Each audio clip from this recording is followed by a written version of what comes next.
This is not about sex. This is not about hunger. And this is not about money either. This is about power.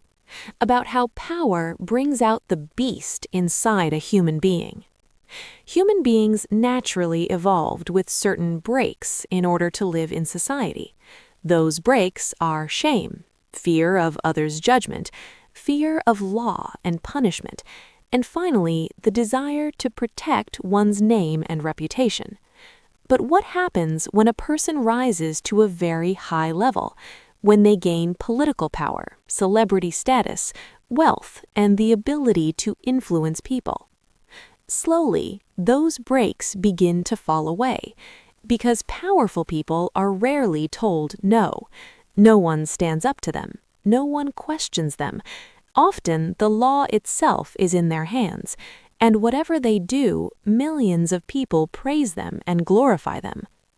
Gradually, the mind of a powerful person begins to change. They start to think, I am not like everyone else. I am superior. They move into a mode where they see themselves as rulers over others, and eventually, they stop seeing other human beings as fully human. This is pure dehumanization through dominance. For an ordinary person, sex may mean attraction, pleasure, or connection, but for people corrupted by power, it becomes a way to prove I can do anything and no one can stop me. What we see in cases like the Epstein files is not merely desire, it is the pursuit of absolute control. Controlling someone weaker gives the human brain an intoxicating feeling, and that intoxication becomes the root of atrocities. But why do people in power crave this intoxication? What is the reason behind it? An ordinary person finds happiness in small things. A new phone feels exciting for a few days. A new car feels exciting for a month. A new relationship begins with fire, but after some time, the excitement fades. Why does this happen? Because the human brain is designed that way. Once something becomes familiar, the brain says, this is normal now. There is no need to be excited. This is called hedonic adaptation. In the 1970s, psychologists Philip Brichtman and Donald Campbell explored this idea. They asked a question. Do lottery winners remain happy forever? And do accident victims remain unhappy forever? Their research revealed something surprising. After some time, both groups returned to their previous emotional baseline. Extreme happiness is not permanent. Extreme sorrow is not permanent. This is also called the hedonic treadmill. No matter how fast you run on a treadmill, you remain in the same place. In the same way, no matter how many achievements, pleasures, or luxuries you gain, your happiness eventually returns to baseline. This is part of evolution. It is a survival mechanism. If our ancestors felt permanently satisfied after one meal, they would stop searching for food and eventually starve. If pain lasted forever, they would never move forward. So the brain is designed to return to baseline, to search again, to strive again. That is why human beings always feel, I want something more. And that desire for something new creates a dopamine spike, but when the same experience repeats, the spike fades. For people with unlimited access to pleasure, early pleasures become boring. Then the brain begins to ask, is there something more shocking? When someone spends decades surrounded by luxury and comfort, nothing feels new anymore. To feel something again, they begin seeking what is more secret, more forbidden, more shocking. Not because of hunger, not because of uncontrollable desire, but because their nervous system has become numb. At that point, other human beings stop appearing as human. They become tools, experiments, objects of control. Empathy stops working. Only control remains visible. And that is where cruelty is born. But this is not a kind of cruelty humanity has never seen before. We have seen it many times in history. What shocked people was not just the crime, but who committed it.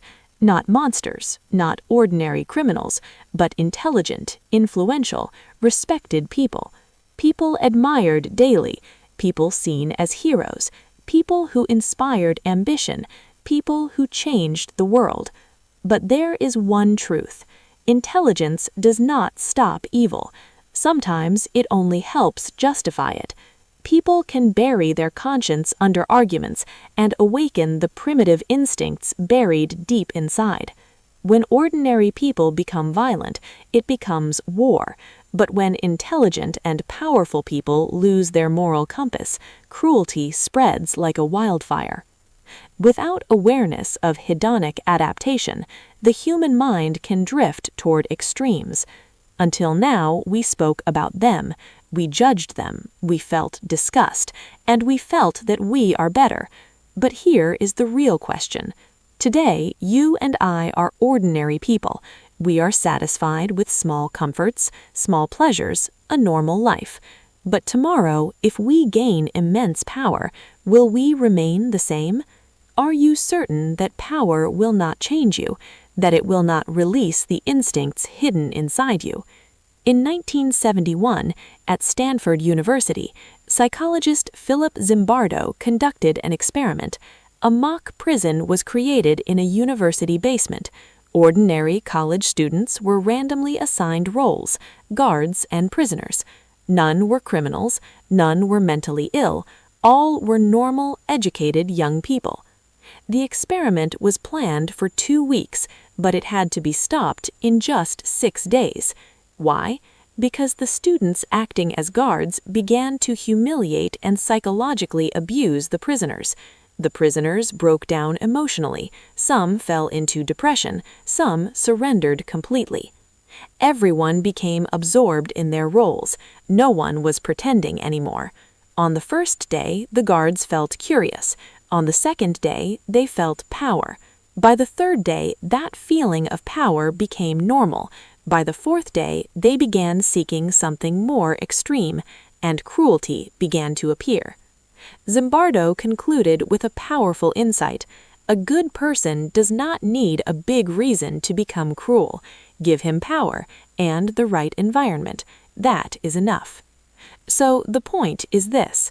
What destroys a human being is not desire itself, but the ignorance of believing that desire can ever be satisfied.